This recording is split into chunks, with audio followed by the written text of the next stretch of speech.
Hi guys, it's Hannah.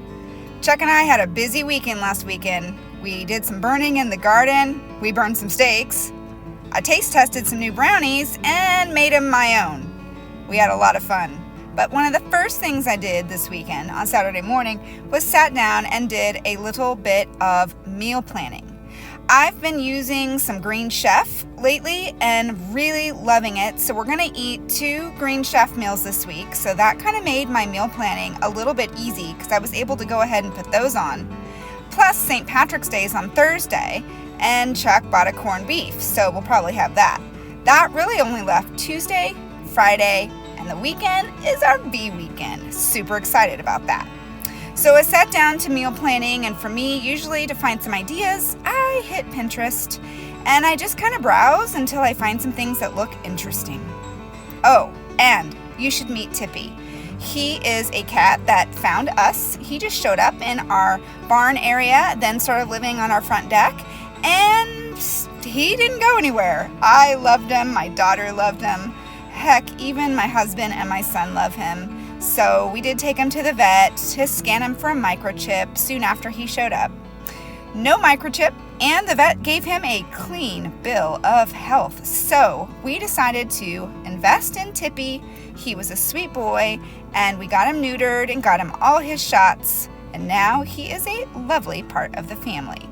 We really enjoy cuddling and playing with him, and he's really been a great companion. He even loves the dogs. So then after meal planning, it was time to work in the garden. My husband bought me a little present, and this is a big excitement rain barrel. Way cool.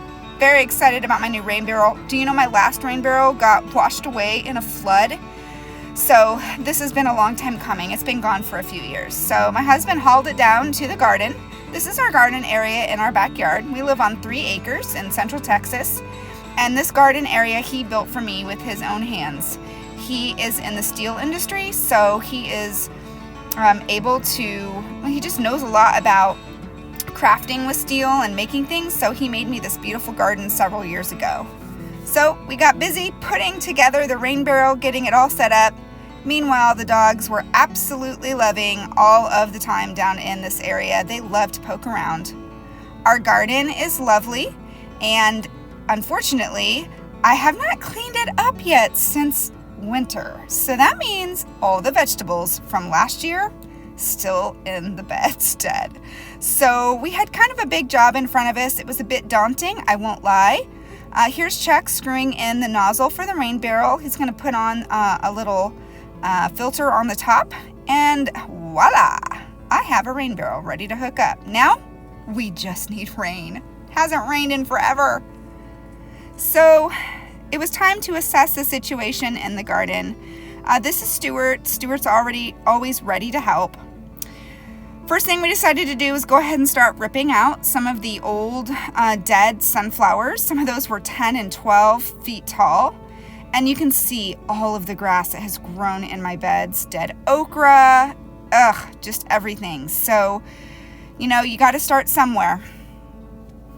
Oh, and to get me inspired, I had purchased these wonderful vegetables at H-E-B, which is our local grocery store here. So I just am so excited. So many tomatoes, and I got just different varieties. That one's a Black Prince, which is really cool. I got some neat peppers. We got squashes, and squashes are so easy to start from seed, but these ones are already ready to go.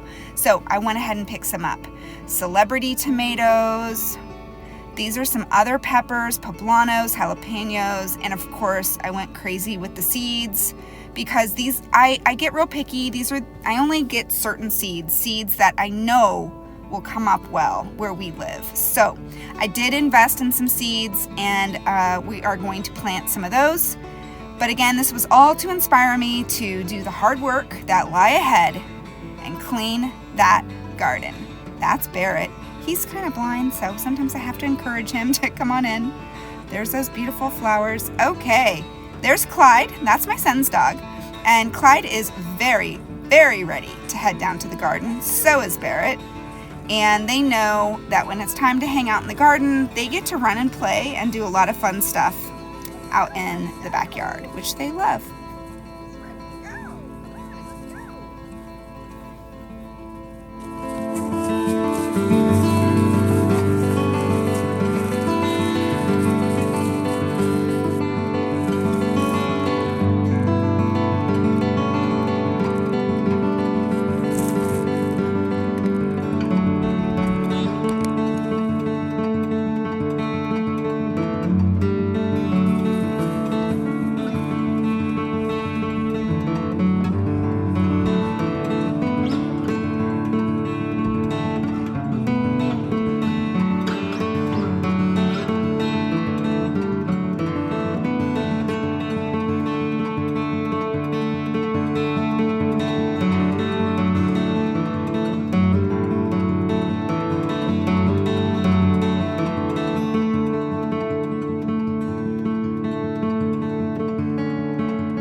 So it's finally time. We've got to get down to the hard work. We make quick work of some of the dead weeds by using a propane torch and just burning them. Because the base of the garden walkways are all just crushed granite, they don't catch on fire. You just burn the weeds that have peeped up over the crushed granite. So Chuck got busy getting that going and getting rid of that grass. And I was meanwhile picking up like the dead okra stems and moving tomato cages out of beds and just doing some other types of cleanup around the garden.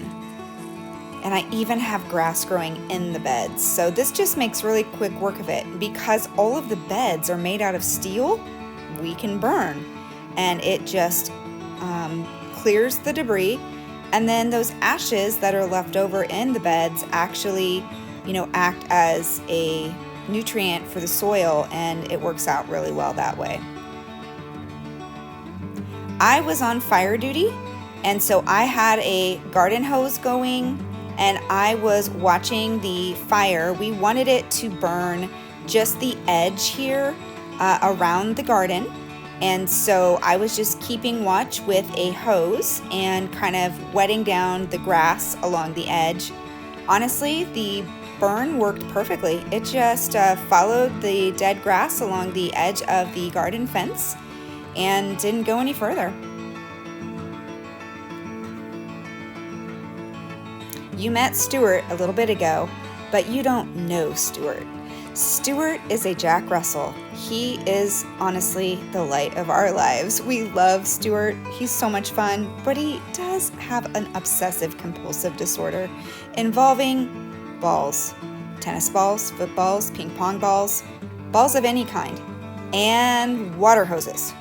He absolutely gets crazy about water hoses. So as I'm dragging this hose around the garden, he is constantly attacking and pulling on it. He just gets excited about water hoses. And then my daughter, she is a horse rider, and she has some horse jumps set up in the backyard here. And she thought it might be kind of fun to train my son's dog, Clyde, how to jump over the jumps. So you're going to see her trying to lure him over there to do some jumps.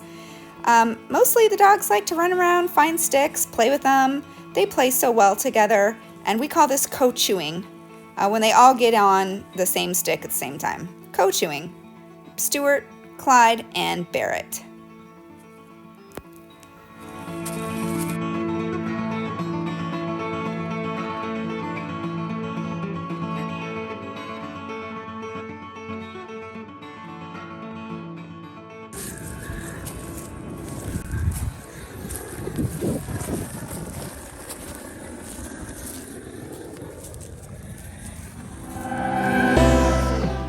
So time to keep cleaning. It's a never-ending job, it seems like. Lots and lots of dead plants still left in the beds.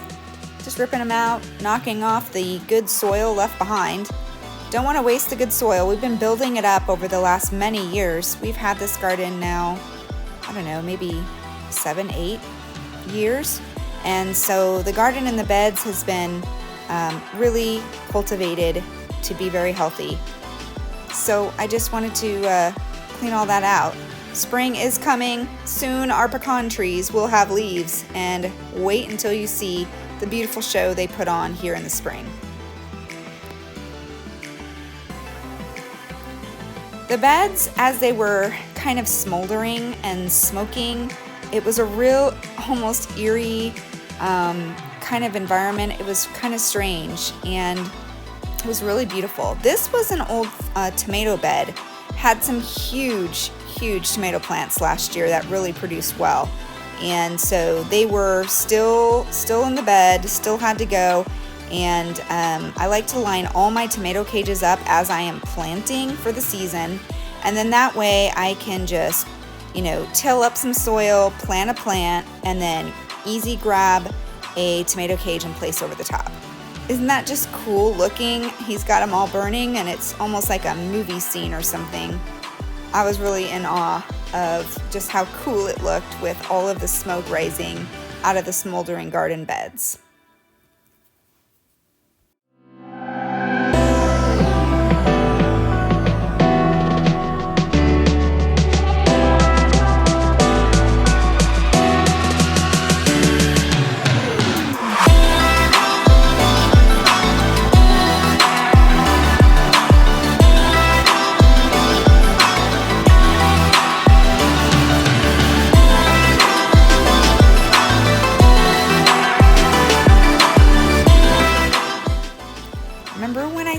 Stuart's obsession is water hoses. Well, you can add to his list of obsessions. It's also water coming out of hoses. I don't know what it is, but when we have a hose going, Stuart has to drink out of it. Sometimes I wonder how he can possibly get that much water in him. We're about done for the day. Honestly, we're exhausted, and our neighbors came over that help us with the garden sometimes. But tonight they came over just so we could have a fun dinner together. So I know this is silly, but we have an old kiddie pool that we used to use for the dogs and the ducks, and I fill it with all of the debris and I take it out to the burn pile. It makes a great, easy way to haul a whole bunch of debris. We keep the burn pile down by the creek. There is a creek down there at the very end of the property line. And so we have an open area under the trees where there are no trees above it. And so we just haul all of the debris down there. And then after we get a really, really good rain, we will go ahead and light that fire and have a big bonfire.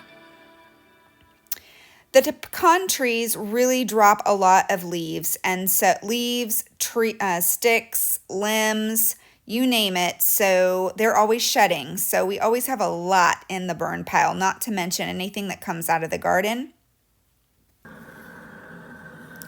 And now, you know what? It is time for dinner. We do this a lot, and this particular weekend was one of the first warmish weekends, so it really felt like summer, and it was time to get the grill going.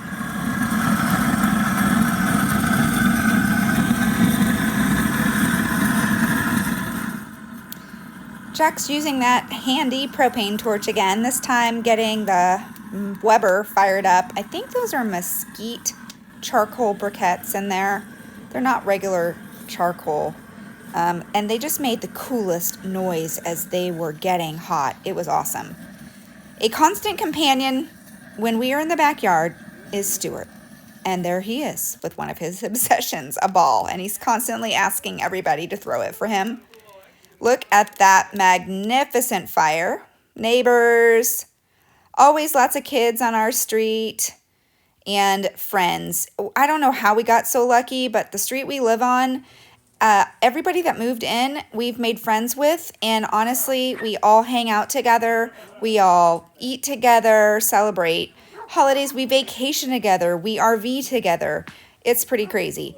We're one big happy family, and we're always at someone's house, if not our own, doing things together during the summer. So we're really excited for the summer season to get started back up.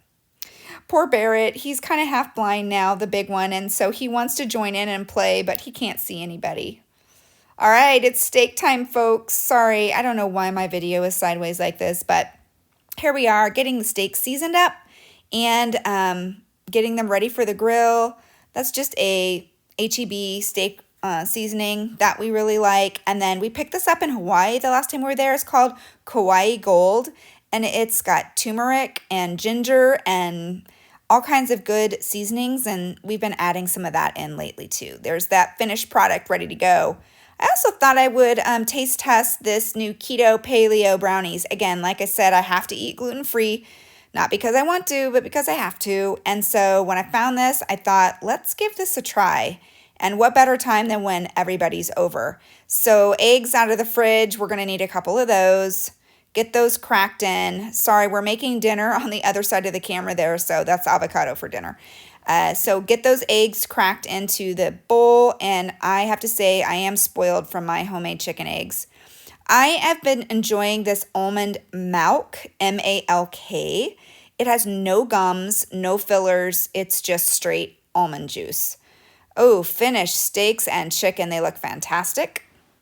So it's about 1/4 cup of milk, and I'm using, like I said, almond juice, as my family calls it. They said it's not milk, it's juice. Get those all whipped up, easy peasy.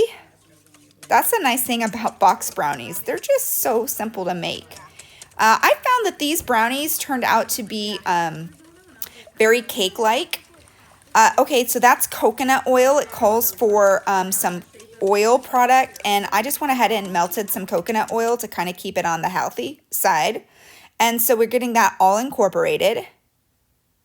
Yeah, these brownies turned out very cake-like. You know, some of them are very dense and moist, and I really like these ones because they were just a little bit different, a little bit more cake-like. So we're stirring in the mix now, just getting that all incorporated. And again, it's keto and paleo, which also is gluten-free, so great for me. Anything chocolate, I'm in, so I'm usually a fan, and I'm always willing to give it a try. The batter thickens up real nice, and then it says just to place it in an 8x8 dish. I sprayed it with some avocado oil spray, and in goes the batter. And, you know, I can never leave well enough alone, so you're going to see me here in a minute kind of customize the brownies. So I had some mini marshmallows around. I had some already chopped walnuts. I only did part of the brownies because I have friends eating over dinner that can't eat nuts. So we kept, they can't eat walnuts. So we kept the walnuts off half. And then we did mini marshmallows and just kind of made them like a, I don't know, a Rocky Road version of brownies. So voila, they go in the oven. And set a timer for that. We'll be back for those in a few minutes. There they are, finished product. They were absolutely beautiful. Those marshmallows toasted up nicely. And Stuart was exhausted after all of the playing outside, and he was curled up in our neighbor's lap, and we were taste testing the brownies. And, ooh, got a thumbs up. 1 thumbs up. Everybody really enjoyed the brownies. Another thumbs up. And a 3rd thumbs up. How did I feel about it? Oh yeah, thumbs up. Hard to dislike. Well, that's a wrap, folks. As you can see, we had a great time. We accomplished so much. Thanks for watching.